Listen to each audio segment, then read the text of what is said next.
Нужно снимать это.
smartphones and flat screens took the world by storm. At the same time, environmentally friendly cars and alternative energy sources became popular. All these modern technologies need rare earths. For centuries, we didn't even know they existed. But now, they shape our future. They open up amazing possibilities, but at the same time threaten to destroy our environment. Today, they are more valuable than oil or gold. Rare earth metals. 97% of the world's supply of rare earths is mined in China. Rare earths mined and refined with dirty and outdated methods are bought by high-tech companies around the world to produce smartphones, electric cars, and wind turbines. Rare earths are already in short supply, and they're expensive. Global consumption has doubled during the past 20 years and is still rising steeply. Therefore, researchers are looking for new deposits around the world. But many natural deposits are in remote, sensitive ecosystems. In the rainforest, for example, or in coastal areas, or they're mined in countries where people are working under inhuman conditions. But due to new technologies like green energy generation and so on, the demand for rare earths is rising, and we're now more interested in these elements because of their economic value. Scientists hope to find millions of tons of rare earths in the Pacific, raw materials that are urgently needed for the green technologies of the future. But is it okay to ransack our oceans to produce solar panels, electric cars, and wind turbines? How green is our future if we have to destroy pristine ecosystems? To isolate rare earths, mining companies use sulfuric acid, nitric acid, and hydrochloric acid. This produces highly toxic radioactive effluents. As demand for smartphones and flat panel displays rises, China's production of rare earths increases accordingly. One by one, mines in other countries close down.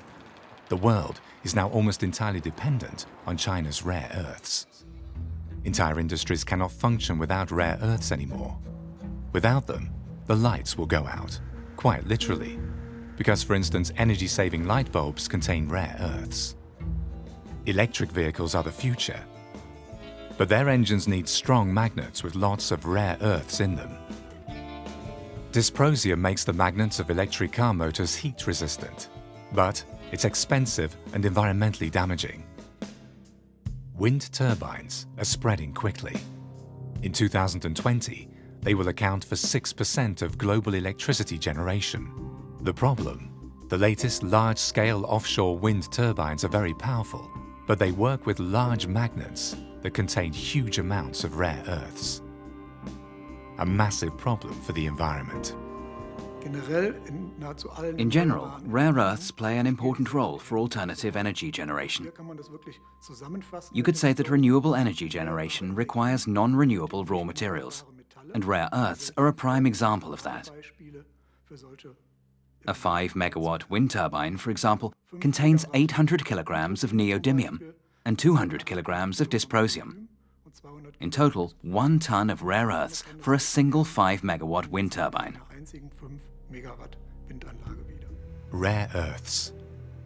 However important they may be for the future of our modern technologies, their environmental problems are hard to control. Aren't all those tons of rare earths used in electric cars and wind turbines exacerbating the environmental problems they're supposed to solve?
Beijing has stepped up its threats to stop the export of rare earths to the US. That means prices would rise and America's big tech and defense companies could be hit hard.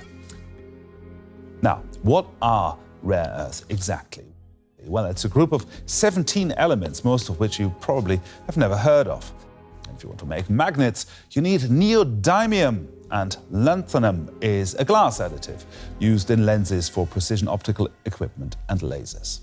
China wants to defend itself against U.S. tariffs with a delivery freeze. That would hit home hard. The production of mobile phones, solar systems, computers, and some weapons would grind to a halt without China's rare earths. So the U.S. government is already looking into alternatives from regions like Africa.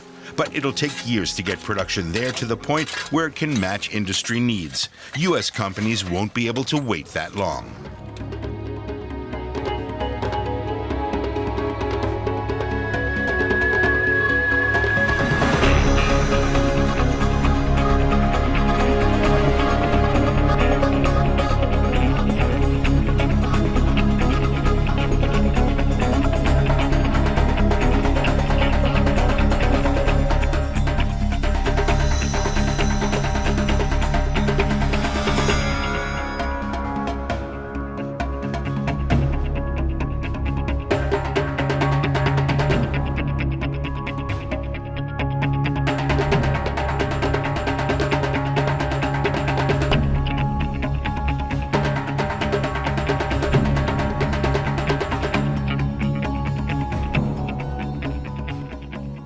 I've never seen anything like the human devastation in eastern Congo.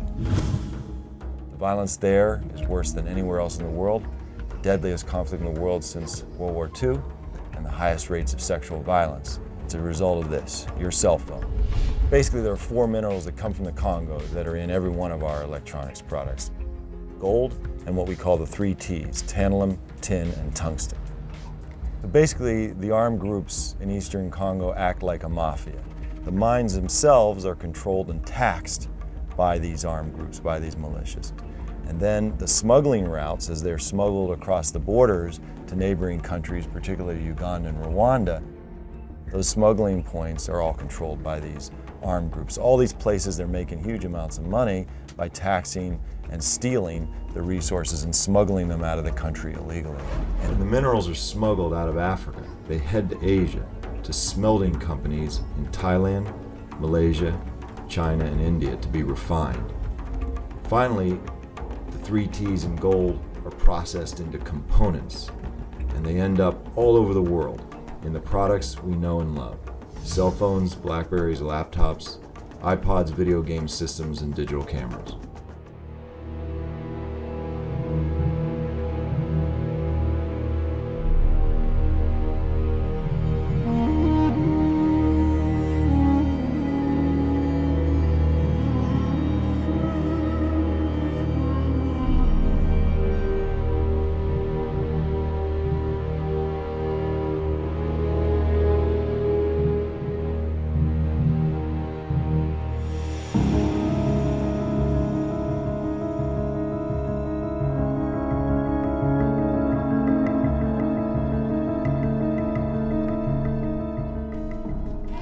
This is one of the thousands of unregulated, unmonitored mines in the DRC. It's crawling with children, working like modern-day slaves. A 12-hour-long day of punishing work may earn them the equivalent of £1. Although one of the poorest countries on earth, DRC is rich in minerals. But a history of brutal colonial exploitation looks like being repeated. And wretched whether or not, the rush is on for a mineral the DRC has in great abundance, cobalt, and it's fast becoming more precious than gold. It's a critical ingredient in lithium-ion batteries which power smartphones and laptops. An army of children are at the heart of the mining production. Wearing no shoes and in the most wretched conditions, Dorsan is ordered to retrieve the sack he's forgotten. There's an urgency now. The rains make this dangerous work even more risky, and Dorsan's told in no uncertain terms he risks a beating if he messes up again. Dorsan, with Richard beside him, have worked all day. they're 8 and 11 years old. Even this punishing work doesn't guarantee enough for food. Dorsan hasn't eaten for 2 days now.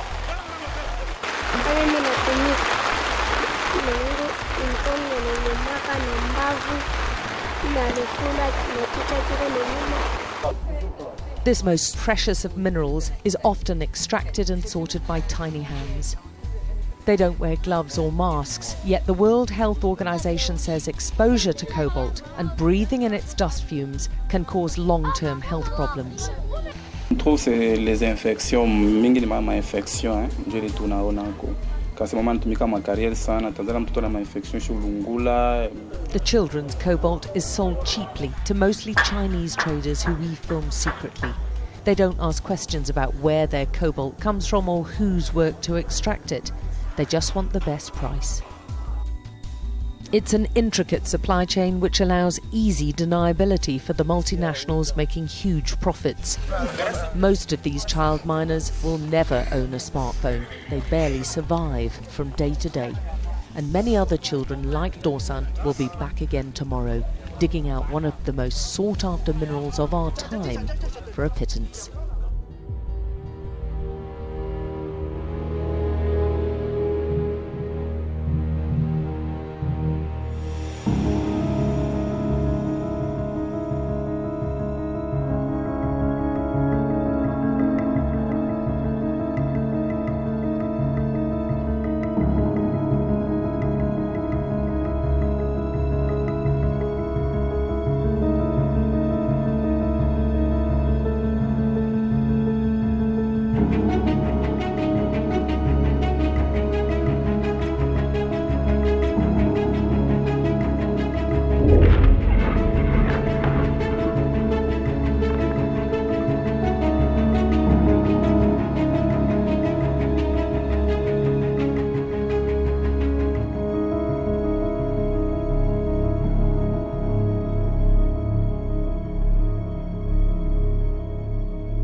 What I'm hearing and reading from experts is, don't worry about it. All they're doing is restructuring. Not that big a deal.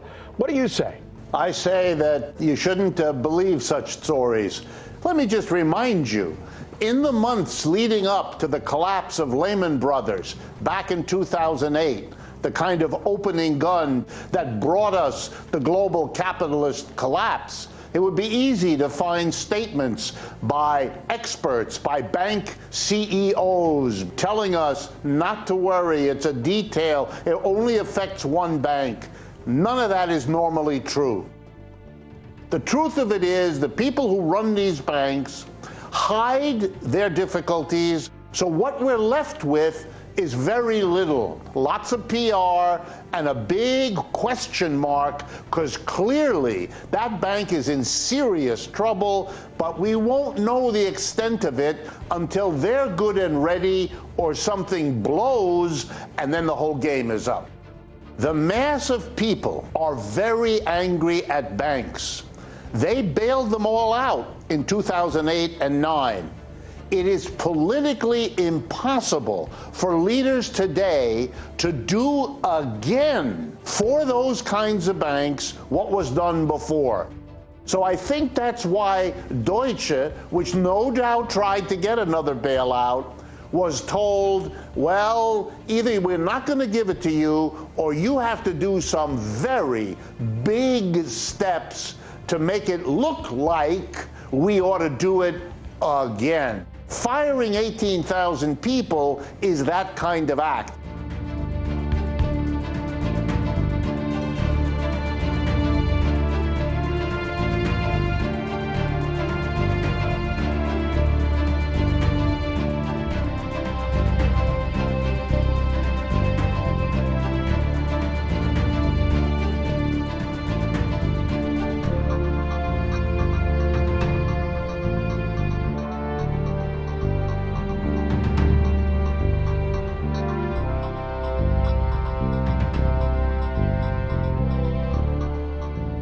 Since 2008, the global debt has exploded.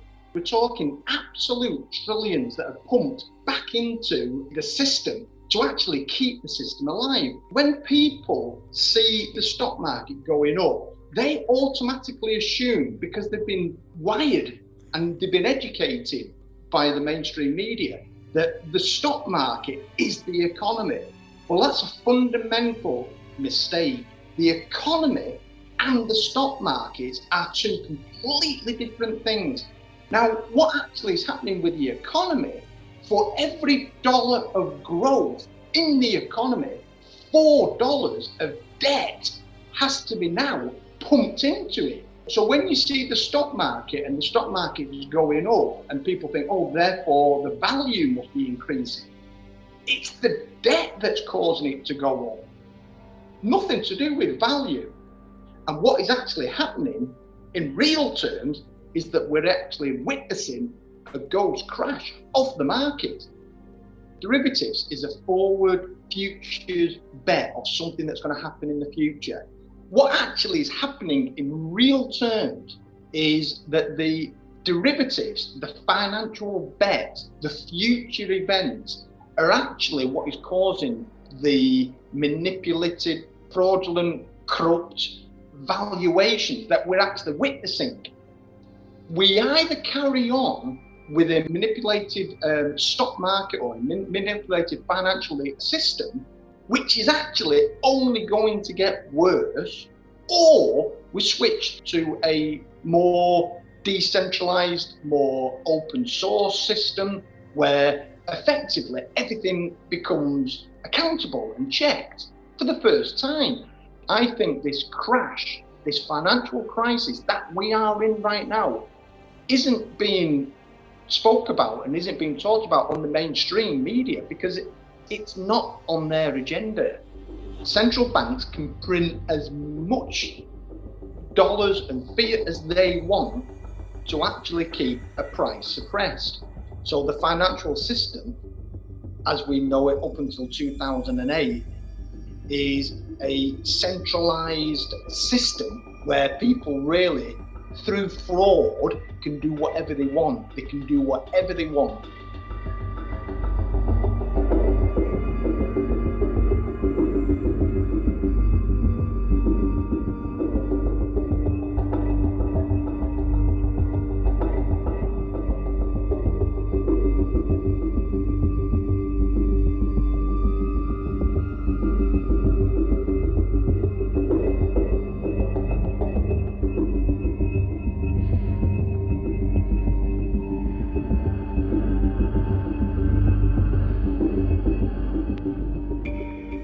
Die Finanzindustrie hat in den vergangenen 50 Jahren mehr Macht an sich gerissen als irgendeine Kraft in der gesamten Geschichte der Menschheit. Sie ist die stärkste Kraft, die sämtliche Lebensbereiche durchdringt und uns alle vollständig beherrscht. Die Banken haben sich Institutionen geschaffen, die zum einen ihre eigenen Interessen vertreten und die es zum anderen auch noch geschafft haben, sowohl den Staat als auch die Politik von sich abhängig zu machen. Und das sind die Zentralbanken. Das gesamte System existiert heute nur noch aus einem einzigen Grund, weil es von den Zentralbanken am Leben erhalten wird. Und da die Zentralbanken im Grunde nur über zwei Mittel verfügen, haben sie diese beiden Mittel exzessiv eingesetzt. nämlich Geld drucken und Zinsen senken. Wir steuern unaufhaltsam auf den Zusammenbruch dieses Systems zu. Wann er allerdings genau kommen wird, kann man aus einem einfachen Grund nicht sagen. Niemand weiß, wie sehr sich das bestehende System noch manipulieren lässt, bevor es final in sich zusammenbricht. Und deshalb stellt sich in unseren Tagen die Frage, was erwartet uns vor dem Crash? Es wird mit großer Sicherheit eine weitere Ausweitung der Geldmenge geben, es wird einen weiteren Wertverlust der Währungen geben und ein weiteres Aufblähen der Finanzmärkte. Aber was wird die Finanzelite noch tun, um das System, das ihr nützt, am Leben zu erhalten? Eines ihrer wichtigsten Projekte ist die Bargeldabschaffung. Im Jahre 2012 wurde die Better Than Cash Alliance gegründet. Ihr erklärtes Ziel ist es, eine globale, bargeldlose Gesellschaft zu schaffen.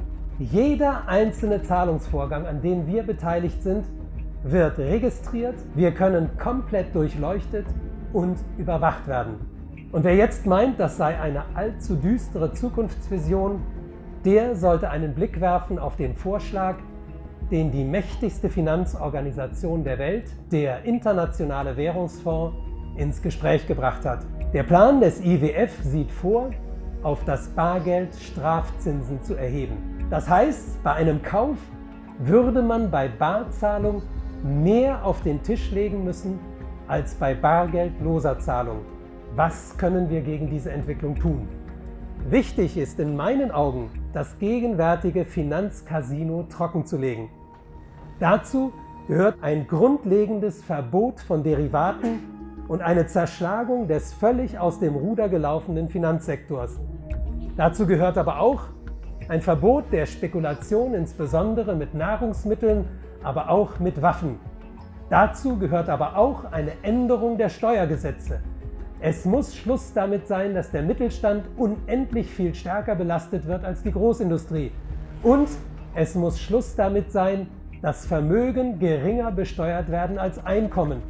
Es muss Schluss damit sein mit Gesetzen, die Erben riesiger Vermögen begünstigen, während sie die Erben kleiner Vermögen hart zur Kasse bitten. Und es muss vor allem Schluss sein mit den zahlreichen Steueroasen, in denen sich unvorstellbare Summen verstecken, die weltweit dringend für soziale Zwecke benötigt werden.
Our economy is in free fall.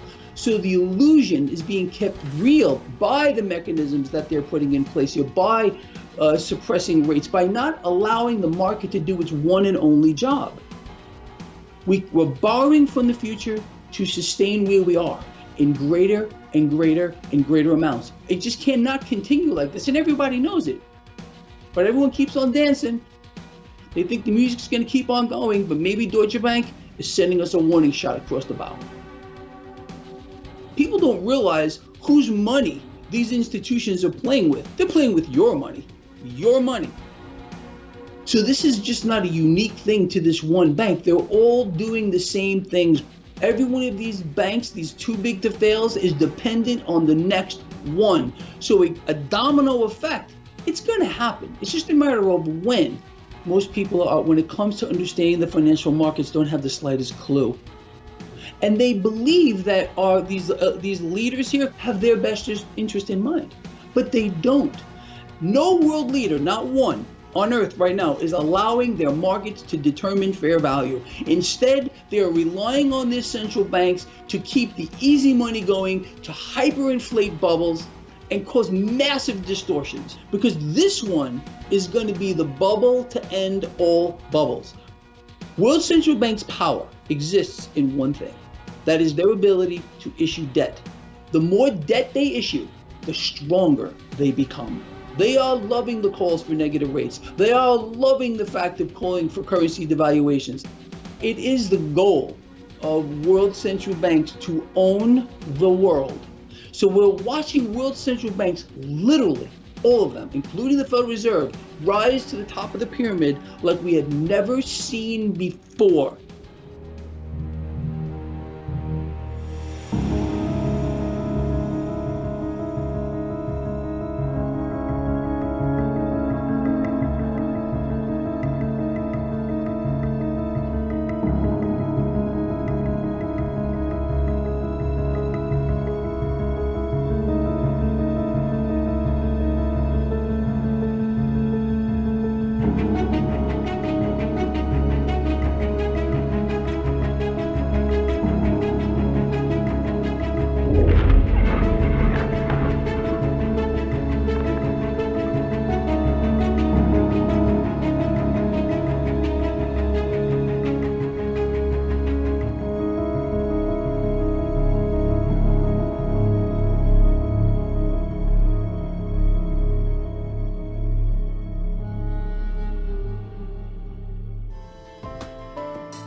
Лидер оппозиции господин Гуайдо вышел на площадь, поднял глаза к небу и, обращаясь к Господу, объявил себя президентом. Juro ante Dios Todopoderoso asumir formalmente las competencias como el presidente encargado de Venezuela. Ну, хорошо. Но Господь нам не сообщил о том, как Он отреагировал на это обращение. Никакого сигнала нам не подал.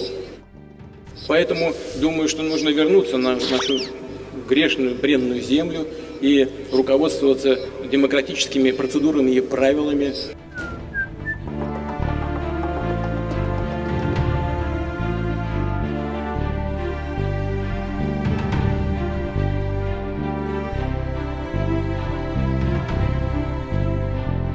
In June of 1775, the Continental Congress created a unified army and named after the great George Washington, Commander-in-Chief. Our army manned the airport. It ran the ramparts. It took over the airports. It did everything it had to do. It took over the airports. It did everything it had to do. So great.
This is 17-year-old Michael Lynch, a burglar on bail, who is about to become a murderer. The punch is unprovoked. Lynch joins in, but he isn't only using his fists. He has a knife in his pocket, and just out of sight of the camera, Lynch stabs one of the two men in the heart, fatally. The stabbed man is a 20-year-old student from Essex, Daniel Pollen. Now Lynch turns on Andy, stabbing him in the chest and back. Meanwhile, another CCTV camera records Daniel collapsing, with blood pouring from his heart. Andy Griffiths is now on his feet, barely conscious, also bleeding heavily. Within minutes, police and ambulance are also on the scene, trying desperately to save Daniel's life. Daniel's killer was caught quickly. Michael Lynch was sentenced to a minimum of 15 years. The CCTV of Daniel Pollen's murder is being shown because his family want everyone to see what really happened. It's such an unprovoked attack. Andrew and like my brother Daniel didn't do anything in any way to cause what happens to them. I just think people need to realise, you know, knife crime is everywhere, it happens all the time. The police's main tactic to prevent stabbings is stop and search. Last year, this led to nearly 6,000 arrests in London alone, with over 3,500 bladed weapons taken off the streets. In the most deprived urban areas in London, I think young people see that their prospects of gaining sufficient money through gainful employment to buy a home, to purchase a car, to settle down and, form a relationship and have children, they see themselves as being prevented from achieving those indicators, those signs of material success. And therefore, their lives, their horizons, for many people, are relatively limited. They're limited to, am I going to get through today without being attacked by other young people? Am I going to survive today without somebody disrespecting me? Professor Bowling's research shows that some young people see a gang as the only way to be part of a family. When somebody says, we'll protect you, we'll be your homies, we'll be the people who you can hang with, we'll be like your family, your fam, and we'll give you a sense of self-esteem and protection. In that context, I think that however reluctant they may be at first, many young people will choose the protection and the safety of a gang, and will choose the protection and safety that they feel of carrying a weapon. I know people, including myself at one time, that would have said, I feel naked if I don't have my knife on me. Take my knife off me, and I don't feel right. I don't feel right. I feel like it's part of me, and that's not a joke. I felt the power when I held the knife. Glasgow is the worst place in Scotland for knife crime. Almost all are gang-related. The territories that we have and the gangs who operate within them have been there for 40, 50, 60 years. It's the same gang names. They fight in the same areas. And they will fight and attack you because you don't come from that area. Ryan is 17. These wounds were inflicted just 48 hours ago. He was stabbed 4 times. The blade was like 3 inches or something. A little kitchen knife. And it does that. I had for the rest of my life. At the moment, we don't really invest in early intervention to divert young people from serious crime. We kind of allow the young person to run until they've got themselves into a situation which is, life-changing, and even to the point where it might involve injury to themselves or to other people. So I think early intervention in supportive and social ways is absolutely critical part of this process. The real truth about knife crime in Britain today is that there is no simple solution.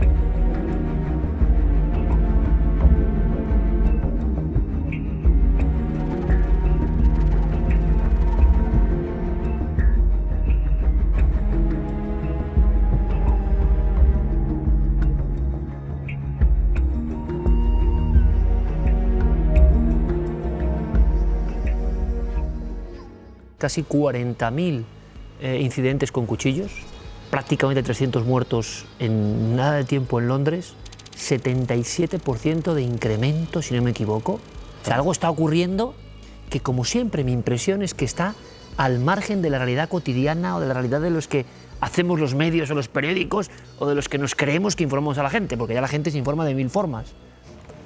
Doctor, ¿hay algo que podamos analizar en torno al que ataca al azar, los casos que hemos visto? ¿Siempre se puede hablar simplemente de locura, porque siempre es lo que leemos, o hay algo más? No, hay algo más. ¿Por qué se ataca al azar? Es porque la persona, el atacante en un momento determinado, tiene ganas de hacerlo. ¿Qué es lo que sucede para que ese verdugo te escoja como víctima? Es verdad que no debemos de meter miedo a la población, pero me temo que desgraciadamente en algunos casos, y quizá más de lo que pudiéramos pensar, es literalmente al azar. Es decir, te toca a ti porque yo tengo ganas de hacerlo. Es clásico de un sociópata, ¿no? Hago lo que me da la gana. Es decir, recordáis la naranja mecánica, ¿no? Muy parecido, realmente muy parecido. Violaban, mataban, acuchillaban, pero al azar, no importaba que les hubiesen provocado, no era el gusto, el placer de la violencia. Es curioso porque el caso de Turín mata a un chico en Italia porque lo ve sonriente. Es que parecía muy feliz, dice. Justamente la felicidad es algo tremendamente envidiable. Es decir, que alguien vaya sonriendo, que esté feliz, que esté alegre, puede literalmente ofender a otro que en un momento dado se sienta de alguna manera desvalido, se sienta hurtado por esa felicidad, ¿no? Puede haber algún tipo de prueba de honor, ¿no? Sí, o de demostración. ¿Qué sabemos de esto? Sin lugar a dudas, hay bandas en los cuales este tipo de ritual de agresión, dependiendo además del nivel o si quieres ingresar o no, tienes que pasar una serie de pruebas. Y algunas de ellas consisten, entre otras, una agresión gratuita, ¿no? Hay miles de personas en este momento que se encuentran, de alguna manera, lo voy a decir, asalvajados, es decir, viniendo, además, de unos entornos en los cuales ya muchos de ellos delinquían. Ustedes pueden sondear, pueden ver lo que ocurre, y ahí está la gran pregunta, ¿no? ¿Puede ser algo que siempre ha ocurrido, repito, y ahora es más visible, no hay que alarmarse tanto, o están ocurriendo fenómenos de un incremento evidente?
genes that were supposed to be warrior genes that had to do with the metabolism of serotonin.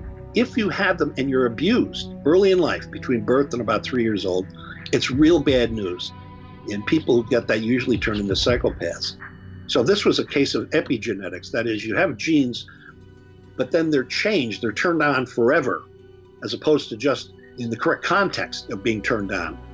But what made more sense is that if you were treated well, it had the opposite effect.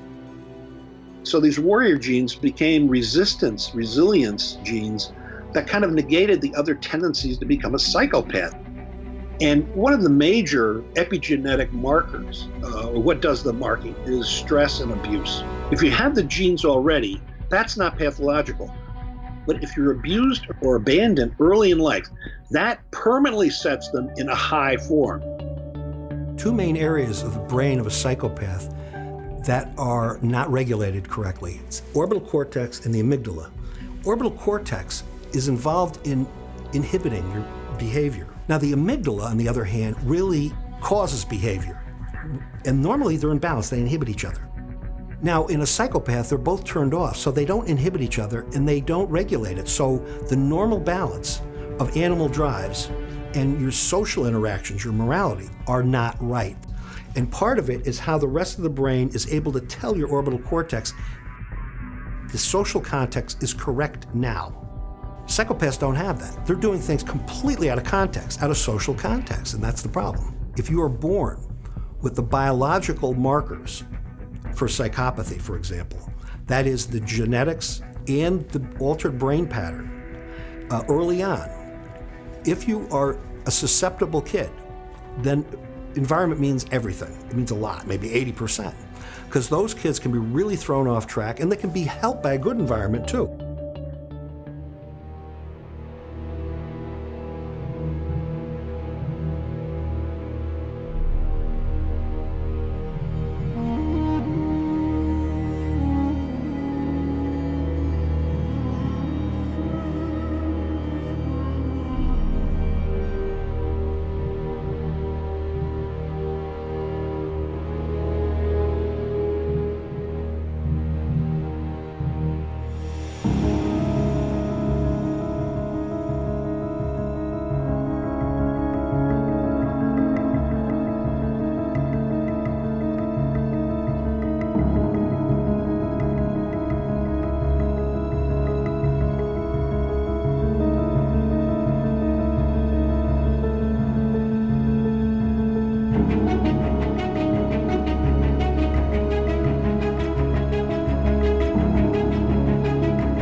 Una entidad globular es grabada por una cámara de seguridad y se observa cómo no está frente a la lente. Lo más sorprendente es que en diversas ocasiones pasa por detrás de un barandal.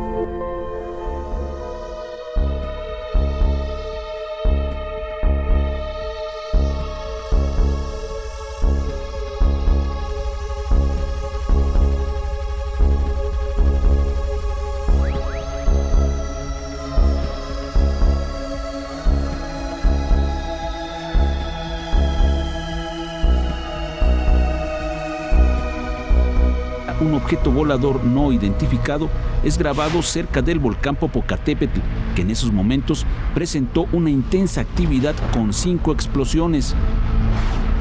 Es indudable que el ovni se encuentra cerca de la zona de la explosión.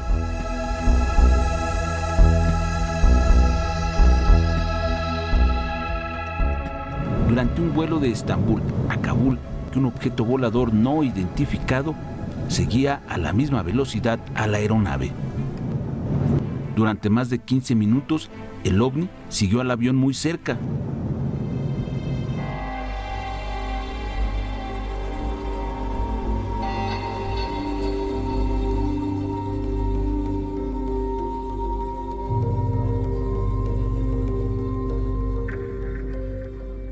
50, how much chance do you think there really is that we will be contacted?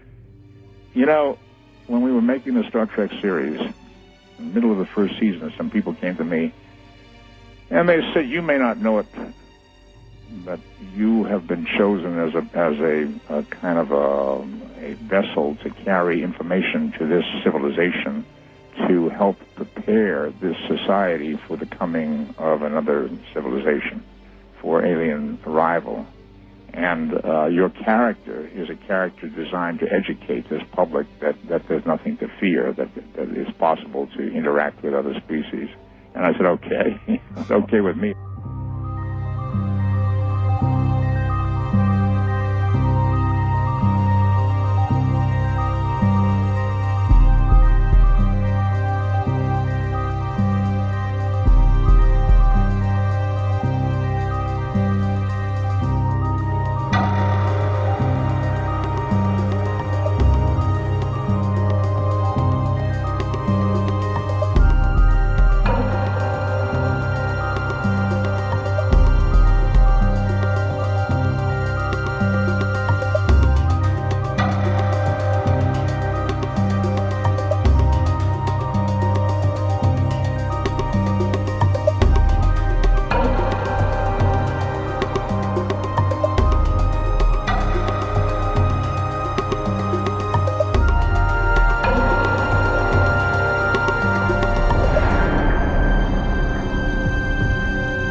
Our differences worldwide would vanish if we were facing an alien threat from outside this world. And yet, I ask you, is not an alien force already among us? This is real. This is not science fiction. We are being lied to on an unbelievable level. We do have a war taking place between different types of extraterrestrials. Of all the extraterrestrials that are out there visiting us today, most of them are benevolent. Most of them are the good guys. They've showed up in various cultures as gods, as angels, as benevolent spiritual teachers. And then you have a much smaller number that are very aggressive and very evil. So what's happening is that these fourth dimensional angelic types are fighting against these demonic, negative, evil reptilians. And this battle's been going on for hundreds of thousands of years. It didn't start on Earth, it got brought to us. It's been imported, let's say. And so this is a proxy war. It doesn't just happen here between these beings, it happens between us. The beings are fighting each other based on the choices that we make. The reason why is that we have a lot of free will over what's going to happen on this planet. So we have to authorize bad things to happen. The authorization comes by us allowing ourselves to be conquered. The negative has to advertise what they're doing. They have to show us the symbols. They do it in music videos, they do it in movies, they do it at the Super Bowl halftime show, they did it in the Olympics opening and closing ceremonies. They put the symbolism in our faces. My point in telling you this is to understand that we actually have the control. We have the control over how the future is going to go. The negative beings are not allowed to do more than what we authorize. And so what their focus is on trying to get us manipulated to the point where we are selfish, greedy, manipulative to one another, and then in so doing, we authorize these disasters to take place. The war only is being fought because of us, and we need to fight for disclosure. Bringing the truth out to the public, getting this information out, will be what defeats this archetypal devil. The more that we act in a loving, positive, compassionate way, the more that those beings can fight on our behalf and can win. They have the ability to totally defeat the reptilians. So we are dealing with a corporate structure that has completely broken away from the elected, legitimate governmental bodies of the earth. They don't answer to anybody, they're not accountable to anybody, and they have a technological advantage that makes it very difficult to approach them on their own terms.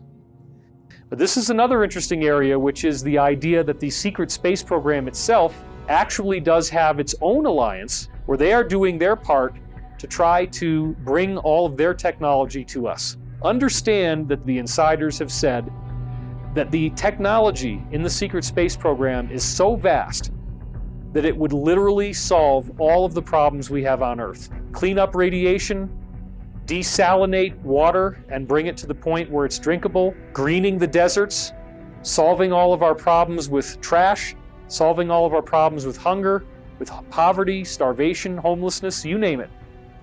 There is nothing that we can't do with the technology that already exists. This technology also includes portal travel, the ability for us to go to the stars.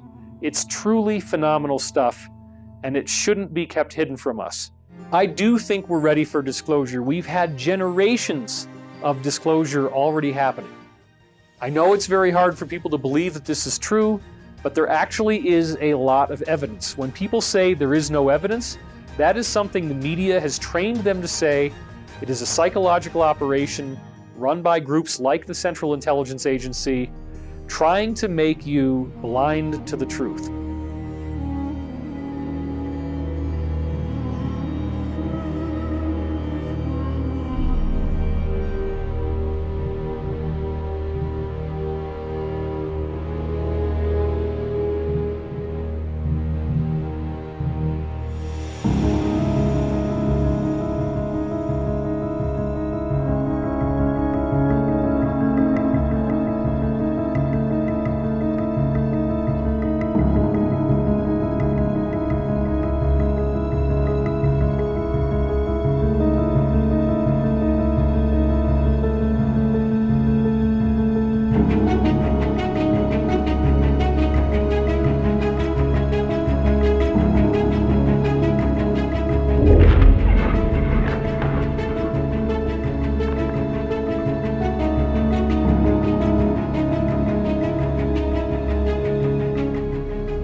95% of our life is coming from the programs of life, how to live life that we get in the first 7 years of life. The Jesuits, for 400 years, they were boasting. People didn't understand. They say, give me a child until it's 7 and I will show you the man. Because they knew 7 years was the program period. And 95% of your life after that will be whatever that program is. The brain of a child under 7 is in a lower vibrational frequency. It's called theta. Theta is imagination. Oh, that's how kids play a tea party with mud pies, but to them it's a real thing. Theta is hypnosis. Before you can become conscious, if you don't have any programs, what are you going to be conscious of? It's sort of like I buy a new iPod and I take it out of the box and I push play and nothing happens. And you think, oh my God, I spent all the money and the damn thing isn't working. And then some little 7-year-old kid comes up and says, well, mister, you didn't download any music. How are you going to play something? It's like the brain is like the iPod. Consciousness is the screen where I can create. But if I don't have anything in the hard drive, I can't create. What kind of programs are required to live on this planet? I say, how do you get them? You just watch. You watch your parents, you watch your siblings, and your community, because you have to learn how many 100,000 rules. Think about it. Teach an infant these rules. Oh, you don't have to. First 7 years, they observe it and just download it. This is the unfortunate fact. 95% of our life comes from those programs in the subconscious. Every day, only about 5% of their life are you using conscious, which is creative. When you're thinking, that's a conscious mind function. What are you doing on Tuesday? If I ask you that, the answer's not out here, it's inside. So let's say we're having this conversation in a car, and I've been driving for 10 minutes, and then all of a sudden I look out the window, I go, you know, I haven't paid attention to the road while we have the conversation. Can I say what the conversation was about? Yeah, we talked about this and this and this. And what was on the road during that 10 minutes? You go, I don't know, I wasn't paying attention. So the moment you're thinking, you let go of driving the vehicle because you went inside. Well, it doesn't mean whatever you're doing, you stop walking or driving the car or doing a job. Those are programs in the subconscious because you've repeated them over and over again. So the subconscious is autopilot. When the conscious is busy, autopilot drives the vehicle. Point is, when conscious is busy, it's not observing what's going on. So people read self-help books. I go, well, you read the book, you got a lot of knowledge. I say, is your life changed? No, but you got a lot of knowledge.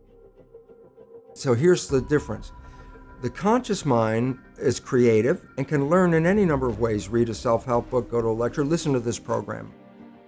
And conscious mind's going to get some awareness. But subconscious mind doesn't learn that way. Subconscious mind learns in two fundamental ways naturally. Hypnosis, which is the first 7 years. And after age 7, how do you put new programs in? Repetition, practice. You want to drive a car, you didn't learn how by just getting in the seat and put the key in. You had to practice driving the car.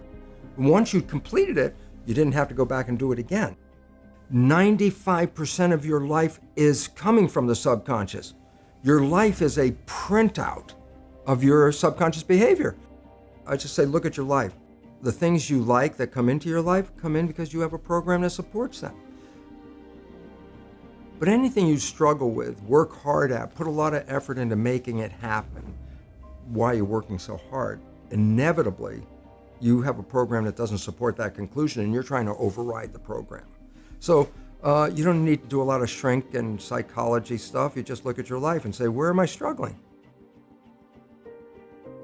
Because wherever you're struggling, inevitably it's a program in your subconscious that does not support that destination you've been looking for.